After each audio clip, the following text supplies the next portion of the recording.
কাত্তনপুর নামে এক গ্রামে একটি অন্ধ ভিখারি রোজ মন্দিরে পূজা করতে যায়। প্রতিদিন ভক্তিভরে পূজা শেষ করে মন্দিরের দরজায় প্রণাম করে সে ফিরে আসে। মন্দিরের পুরোহিতও সেটা ভালো করে লক্ষ্য করে দেখে। এভাবে কত বছর কেটে গেছে কেউ জানে না। একদিন পুরোহিত ভিখারিকে ডেকে বললেন, দেখ হে, দেবতা তোমার ওপর সন্তুষ্ট হয়েছেন।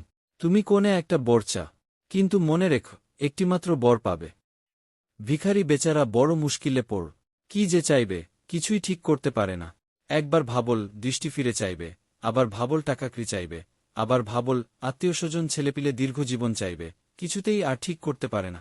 তখন সে বলল, আচ্ছা, আমি কাল ভালো করে ভেবে এসে বর চাই। এখন কিছুই ঠিক করতে পারছি না, কি চাই। অনেক ভেবেচিন্তে সে মনে মনে একটা ঠিক করে নিল। তারপর মন্দিরে গিয়ে পুরোহিতকে বলল, পুরুত ঠাকুর, আপনাকে অনেক অনেক ধন্যবাদ দিচ্ছি। আপনি আমার বড় উপকার করলে। যে একটি বরের কথা বলেছেন সেটি এখন আমি চাইব।